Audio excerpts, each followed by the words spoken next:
From the Beacon Press book, Stride Toward Freedom, the Montgomery Story by Reverend Dr. Martin Luther King Jr.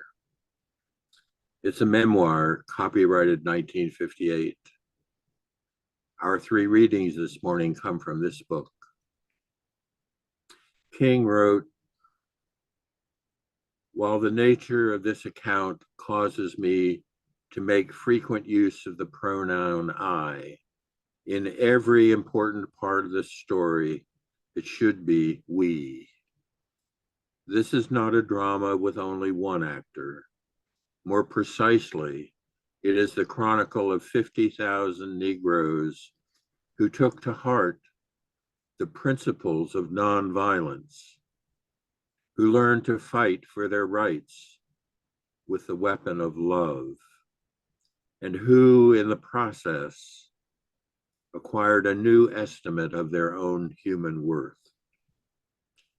It is the story of Negro leaders of many faiths and divided allegiances who came together in the bond of a cause they knew was right, and of the Negro followers, many of them beyond middle age, who walked to work and home again as much as 12 miles a day for over a year, rather than submit to the discourtesies and humiliation of segregated buses.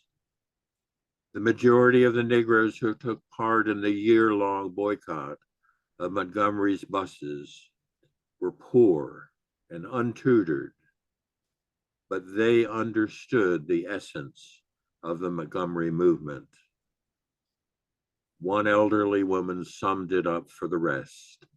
When asked about several weeks of walking, whether she was tired, she answered, "My feet is tired, but my soul is at rest."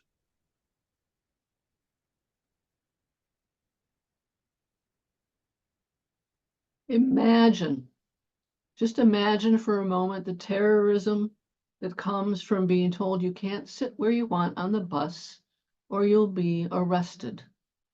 You can't sit where you want in the theater or you'll be thrown out. The police pay special attention to you because you are Black, and the police are not kind in their dealings with you. Guilty until proven innocent. Just imagine being followed in a store for no reason, pulled over for no reason, rejected for a job with no explanation.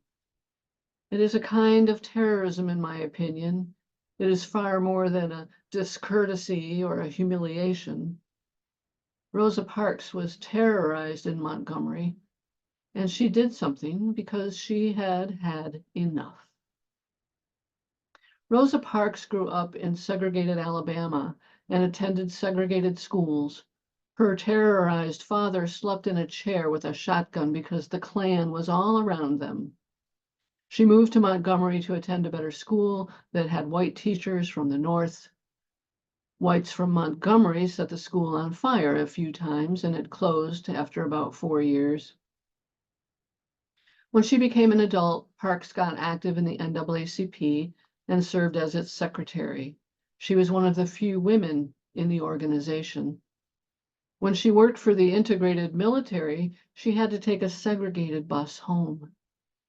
It made her furious. She entered the bus through the front door once when the back of the bus was packed into the stairwell. She couldn't get in that way. Well, the driver threw her off the bus for entering through the wrong door. Sometime later, she was sitting in the seats reserved for Black people, but the bus was too crowded.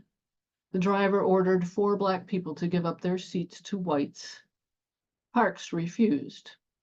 She slid over to the window seat to make room, but the driver called the police and she was arrested. I kind of like to imagine how all the people on the bus had to wait for this arrest to take place before they could get to their destination. Picture a delay of, I don't know, 15 minutes or more. It's a small example of how racism hurts us all. And I imagine some blamed her and others blamed the driver. In hindsight, we need to blame the racist system. Mr. E.D. Nixon from the NAACP and others in the city formed the Montgomery Improvement Association and brought lawsuit against the city bus company on behalf of Rosa Parks. The NAACP and all the Black-led organizations in Montgomery got behind the lawsuit. It wasn't just the lawyers and Parks. In the meantime, the Black community there decided to boycott the buses beginning on the date of Rosa Parks' trial. Now, they actually wanted Parks to lose so they could appeal, and thus began the boycott. This bus boycott in Montgomery began while Reverend Dr. Martin Luther King Jr. was a brand new minister there. King moved to Montgomery from Atlanta in 1954 to pastor at the Dexter Avenue Baptist Church. He was in the middle of writing his doctoral thesis, and he wanted to finish that before accepting a call to a congregation anywhere. He and Coretta had been married only a year, but they decided to return to the South in spite of the segregation, in spite of the lack of opportunities. He accepted the Dexter call and got involved in all the usual church things. Very soon, though, he was nominated for president by the local NAACP by E.D. Nixon. Nixon thought King was perfect for the role because nobody knew him in the community. He wasn't entangled in the relationships with all the white leaders, and he could become someone who could lead perhaps with less resistance from the whites. King wasn't really planning any significant community leadership roles so early in Montgomery while he was serving a new congregation, but he reluctantly accepted the role. In Montgomery and elsewhere in the South, inequities were everywhere. And even though Brown versus Board of Education was handed down in 1954, the community remained segregated in every way. It was inequitable. King jumped in with the others and helped organize the boycott of the buses. It had incredible support by the Black community. Imagine getting hundreds of people to give up their mode of transportation to get to work for over a year. It took organizing, cooperation, pain, and loss. They had to organize rides, walk, create cheap informal taxis. It took many people to coordinate carpools, phone lines, schedules, and more. But this level of commitment by the community demonstrated that inequities and mistreatment would not be tolerated.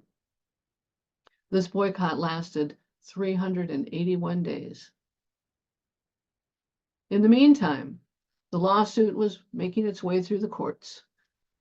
After Parks lost, as intended, the attorneys filed a petition in federal district court to review the state and city laws on bus segregation. The case was known as Broder versus Gale. In June of 1956, a three-judge panel in the U.S. District Court ruled that Montgomery's segregation law was unconstitutional. It violated the 14th Amendment. In November, the U.S. Supreme Court upheld the lower court's ruling, and the Supreme Court rejected an appeal to reconsider. The Supreme Court issued its order for Montgomery to desegregate its buses. With that legal victory, the organizers ended the boycott. Rosa Parks was the first person on the bus.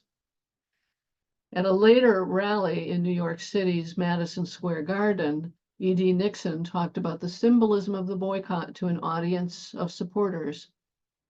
He said, "I'm from Montgomery, Alabama, a city that's known as the cradle of the Confederacy, that had stood still for more than 93 years until Rosa L. Parks was arrested and thrown in jail like a common criminal. 50,000 people rose up and caught hold to the cradle of the Confederacy and began to rock it till the Jim Crow rockers began to reel and the segregated slats began to fall out."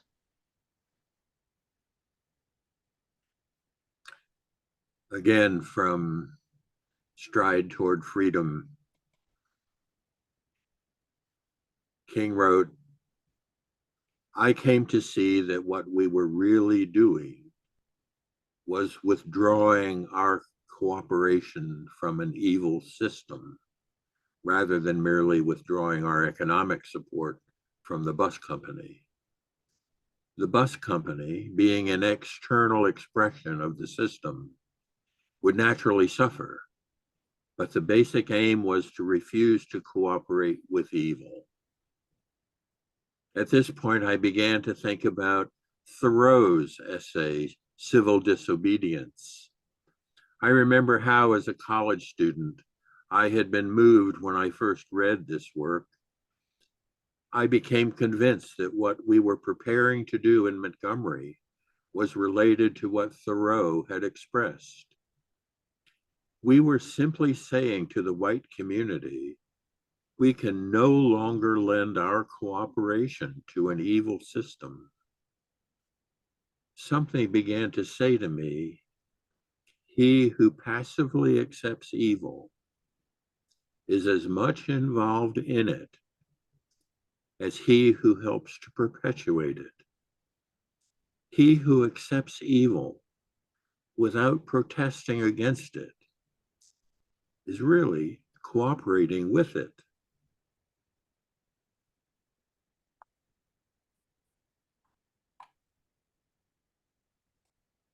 I have to admire the bravery of King's father when reading this memoir. King talks about how his father took Martin Jr. to a shoe store and sat down in the front of the store to get waited on. I believe this occurred in Atlanta. The white store clerk told them he would only wait on them if they moved to the back. King Sr. protested and said they were comfortable where they were, thank you very much. The clerk said they had to move. King Sr. said, we'll either buy shoes sitting here or we won't buy shoes at all. He took Martin Jr.'s hand and they walked out. King Sr. said he could never accept such a system. That's how Martin Jr. learned. I try to imagine the indignity of this overt racism. And while this kind of racism is less visible today, racism is still present and still visible if those of us who have white privilege pay attention. And it's all too easy to not pay attention. Hence, we have the term woke. Communities remain segregated in spite of desegregation laws. Inequities along racial lines are evident in education and healthcare, employment and housing, and the criminal justice system. The wealth gap is especially evident because of all these other inequities. Imagine this scenario. You're raised in a segregated neighborhood with poorly performing schools. It's hard to get a high-paying job if you don't have an education. If parents don't have wealth or a home to pass on to their children, every new generation starts from scratch. If healthcare services or grocery stores are limited in a community, then illness can bankrupt a family or keep one out of work, especially if there's no healthcare insurance. If you can't afford a lawyer when you get arrested for a minor drug offense, things pile on. If you're sent to jail, you miss work. If you miss work, you lose pay. If you're not home, you're absent from your children. If you can't pay your rent, you get evicted, and on and on and on it goes. Does all this happen to poor whites too? Yes. Yes. But our evil systems have separated people into these artificial categories of race. We cannot go along with this system not knowing it. We know.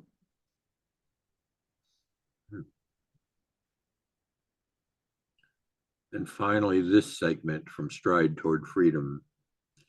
King wrote, as in other social crises, the defenders of the status quo in the South argued that they were gradually solving their own problems until external pressure was brought to bear upon them.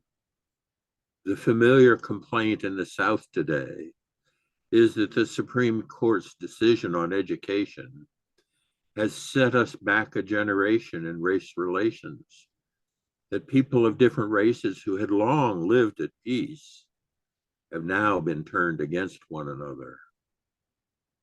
But this is a misinterpretation of what is taking place. When a subject people moves toward freedom, they're not creating a cleavage, but they're revealing the cleavage which apologists of the old order have sought to conceal. It's not the movement for integration which is creating a cleavage in the United States today. The depth of the cleavage that existed, the true nature of which the moderates fail to see and make clear, is being revealed by the resistance to integration.